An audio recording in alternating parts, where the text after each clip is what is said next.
8 Secrets on Life and Samsara. Xiefeng. June 18, 2011. Translated by Treasure. The total number of lives is fixed. The total number of lives in the Earth universe is fixed and does not vary. This is to say that the total number of lives is fixed and that the only changes are from the phenomena of the reincarnation of lives. This is as with the fixed quantity of water on Earth. If there is a drought somewhere, it does not mean that it has decreased. If there is a flood somewhere else, it does not mean that it has increased. Leave a bowl of water in the sun until it evaporates completely. Has it died? Of course not. It has reincarnated. When clouds float in and rain falls from them, has more water been produced? Of course not. It has just reincarnated onto the Earth. Unless the whole system of the Earth changes, the total amount of water on it will never change. It will neither increase nor decrease, just reincarnate. It may reincarnate into icebergs, the sea, the earth, or clouds. Water runs in cycles like this for thousands of years. The number of people on the earth has increased. So does this mean that new lives have been born? Of course not. These so-called new lives are just reincarnated from other spaces into the earth. If the number of people on the earth increases, the number of animals may decrease. If that of animals increases, that of humans may decrease. If that of lives in hell decrease, that of lives in the animal world may increase. If the number of people on earth suddenly decreases dramatically for a period of time, where have those lives gone? Are they dead? Of course they have not disappeared. They may have gone to heaven, hell, the plant layer, or the animal world.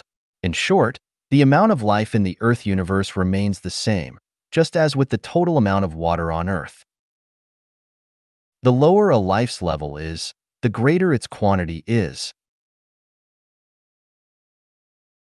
The amount of insects is surely greater than that of birds. That of grass is surely greater than that of herbivores. That of herbivores is surely greater than that of carnivores. That of non-humans is surely greater than that of humans. That of lives in hell is surely greater than that of lives in heaven, and that of human lives is surely greater than that of celestial beings. The question then becomes, why is the number of super-celestial beings in the celestial islands continent greater than that of humans on the earth? Is this a contradiction? Up to now, the number of super-celestial beings has been 30 billion, while that of humans has only risen to 7 billion. Does this phenomenon go against the law that the lower a life level is, the greater that level's amount of lives is? Actually, no. From a static point of view, the number of super-celestial beings is larger than that of humans, but from a dynamic point of view, the number of human beings is still larger. The number of super-celestial beings has not changed across hundreds of millions of years, but the total number of humans has been trillions during the same time period. Things, including lives, are valued according to their scarcity. Jesus Christ told us that the road taken by great numbers leads to destruction, lower life spaces, but that only a small number will take the way to life. From this perspective, when a person views things as the masses do, then they will go toward lower life spaces. When the masses go a certain way and you follow them, then surely it will be toward lower life spaces. Only those who concentrate on the things that common people ignore and remain indifferent to the things that common people value highly have any hope of ascending to higher life spaces. Bad people must outnumber good people. According to the law of the amount of lower-level life being greater than that of higher-level life, it can be deduced that the number of evil people surely exceeds that of righteous people. This is also to say that the number of ignorant people is more than that of laities. That of laities is more that of mortals. That of mortals is more than that of sages, and theirs is more than that of celestials.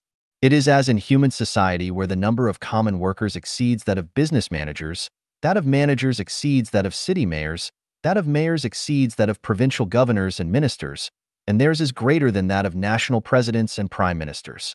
Any other arrangement would be chaotic and disorderly. Life is easy to reincarnate into lower life spaces, but hard to sublimate into higher life spaces. In human society, it is easier to commit crimes than to become role models and easier to become bad examples than good ones because it is easier to appease one's flesh than to sublimate their souls. People like to cater to the values of the masses, which fall into the category of high quantity but low quality of life. So it is much easier to reincarnate towards lower life spaces, and many do that unconsciously.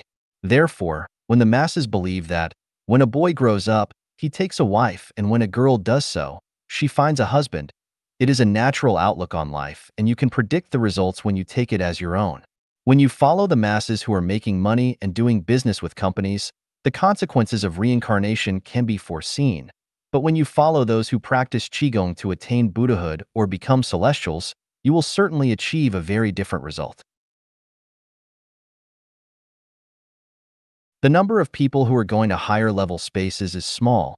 Ordinary people have inertia, are unwilling to accept new ideas, new thinking, and new values, and prefer traditions that they are unwilling to surrender. So it is hard for them to sublimate towards higher level spaces. Leopards cannot change their spots. Peonies have shown their nature for thousands of years, as have lotuses, willows, cattle, and sheep. Without external forces or infiltration from different structures, material will not change. Without guidance from gods, Buddhas, celestials, demons, goblins, or monsters, we will always remain human.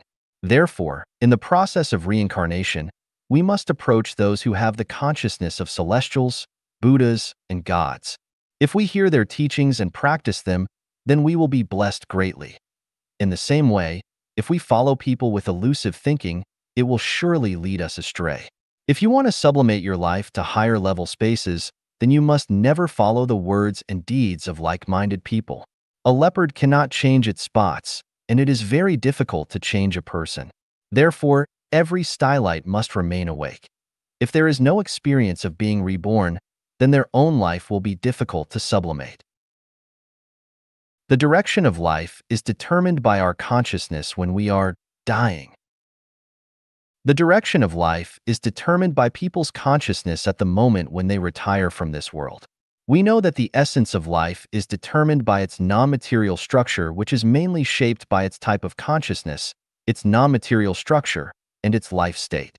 Therefore, if someone attains the consciousness of an animal at the very moment when they leave the world, then they must go to the animal world after they die. But if they attain the consciousness of a celestial being when they leave the world, then they must go to fairyland, and so on. A question arises here. If one maintains a human consciousness throughout their life, can they suddenly attain Buddha's consciousness and go to the Pure Land at the moment of their physical departure? The answer is no.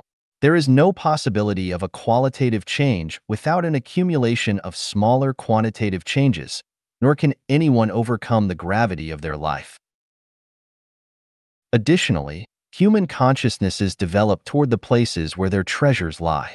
If they lack any accumulation of treasures in heaven, it will be impossible for them to attain the quality of life in heaven without having their treasure there. Where our treasures lie, so too will our hearts be, and there we will find our futures. The imprinting of life's reincarnation. Geneticists know that human DNA carries genetic information, and that people who have had physical injuries in their bodies in previous lives have been imprinted with those injuries in their current lives. By observing what people say and do, we can trace back to their previous lives. And just as geologists know the changes that have taken place by studying landforms and geological structures, we can infer the ages of people by observing their appearances.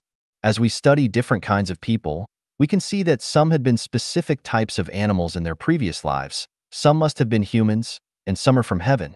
Sherlock Holmes's ability to solve crimes came from his mastery of details and how he could make judgments based on clues left at the scenes of crimes, including where the criminal came from and their basic characteristics, because everything is imprinted just as with the reincarnation of life. This gives us the message that in order to ascend one's life to heaven, all their human imprints must be eliminated. The mystery of Mengpi soup. Note: Mengpe is the Lady of Forgetfulness in Chinese mythology. It is said in Sutra of Hell's King that ghosts in hell who qualify to reincarnate upward are offered a bowl of Mengpe soup, also called ecstasy soup, to each one, which cause them to forget their previous lives before joining the mortal world as new lives. This is both great compassion and a law that keeps all kinds of lives in order and maintains their dynamic balance. If their memories of previous lives were not eliminated, then human society would be unthinkable. What kind of relationships would exist if people learned that in a previous life, their children were enemies, that their spouse was their grandmother, that a close friend was their enemy, or that their pet was their child? It would create complete chaos and their thinking would be confused. Therefore, the lower level a life is, the more their memories of previous lives must be eliminated.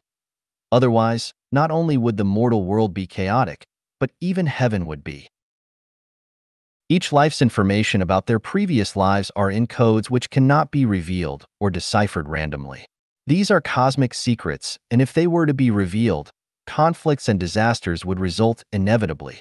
The vast majority of people live in confusion and are unaware of the universe's secrets. This is why Jesus said, "To you, it is given to know the mysteries of the kingdom of God, but to those who are without, all these things are done in parables, and that seeing, they may see but not perceive, and hearing, they may hear but not understand, lest at any time they should be converted and their sins should be forgiven." The mysteries of life are endless and interesting to explore.